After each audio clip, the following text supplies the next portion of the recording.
आइए हम चलते हैं अगले भाग में, जो ए.एल. वासम की अद्भुत भारत किताब है इनक्रेडिबल इंडिया, उसके अगले भाग में, जिसका हम आगे अध्ययन करते हैं।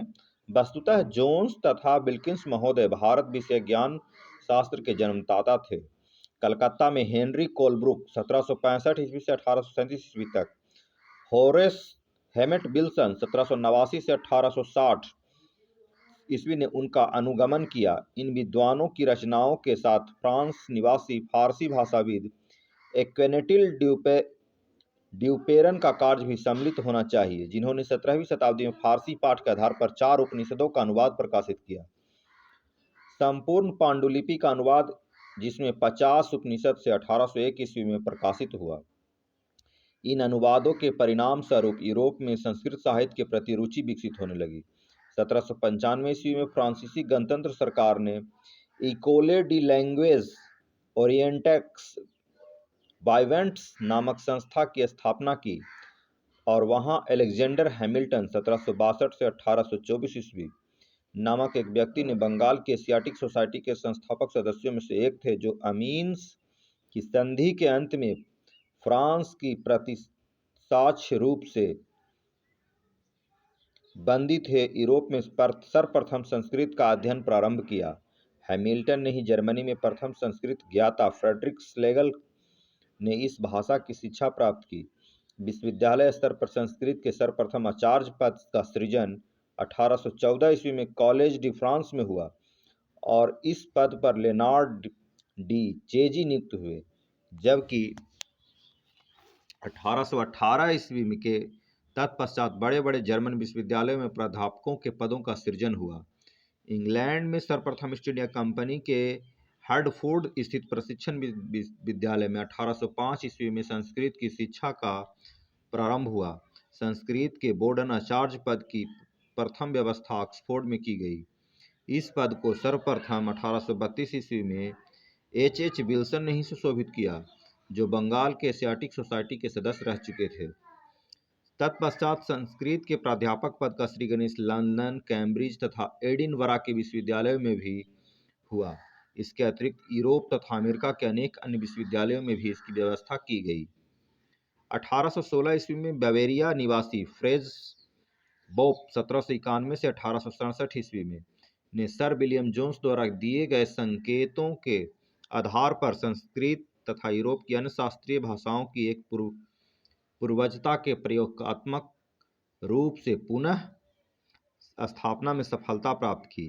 इस प्रकार तुलनात्मक भाषा विज्ञान एक स्वतंत्र विज्ञान बन गया। 1821 ईस्वी में फ्रांस में फ्रेंच सोसाइटी एशियाटिक की पेरिस में स्थापना हुई।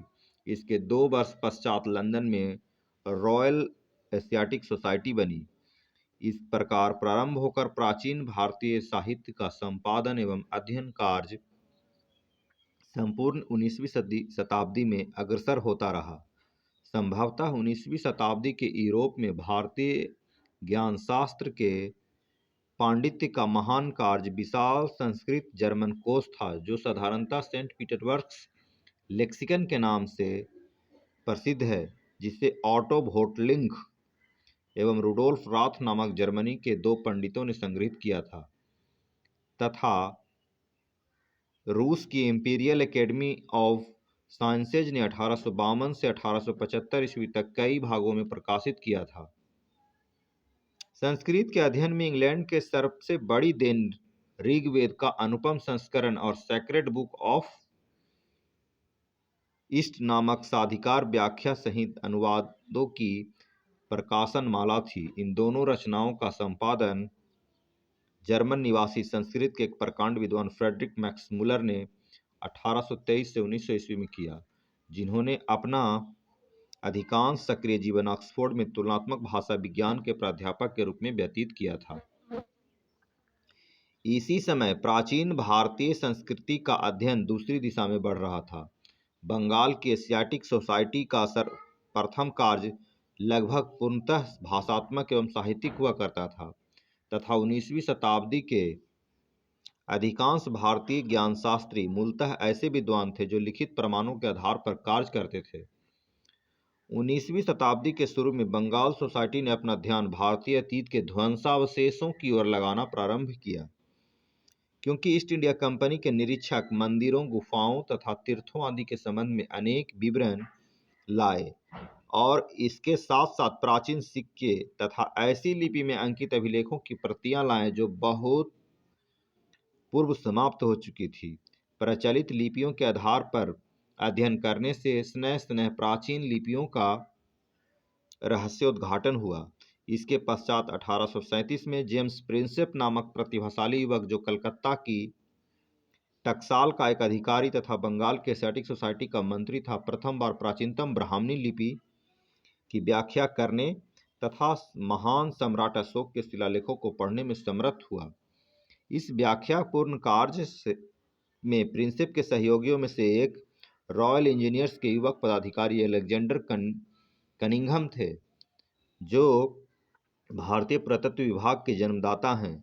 1831 में भारत में आने के पश्चात कनिंघम ने अपना प्रत्येक क्षण, जो सैनिक सेवा के उपरांत शेष बचता था, प्राचीन भारत की अवशिष्ट सामग्री के अध्ययन में लगाया, जब तक कि भारतीय सरकार ने 1862 में एक पुरातत्व निरीक्षक के पद का सृजन नहीं कर दिया।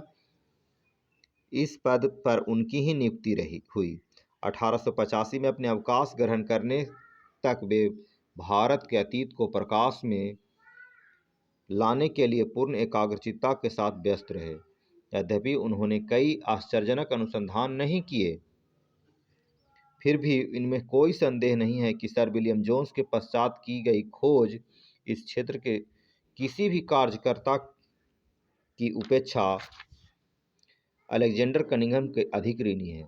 अनेक अन्य विद्वानों ने अलेक्जेंडर कनिंघम को सहयोग दिया। राजकीय अनुदानों के कारण यद्यपि 19वीं शताब्दी के अंत तक पुरातत्व संबंधी खोज के प्रयत्न लगभग समाप्त हो चुके थे। यद्यपि 1900 ईस्वी तक अनेक प्राचीन भवनों के निरीक्षण हुए तथा अनेक शिलालेख पढ़े और अनुवादित किए गए। 20वीं शताब्दी में ही भारत में पुरातत्व संबंधी खुदाई एक बड़े स्तर पर प्रारंभ हुई। वायसराय लॉर्ड कर्जन की व्यक्तिगत रुचि के फलस्वरूप 1901 में पुरातत्व खोज में सुधार एवं विस्तार किया गया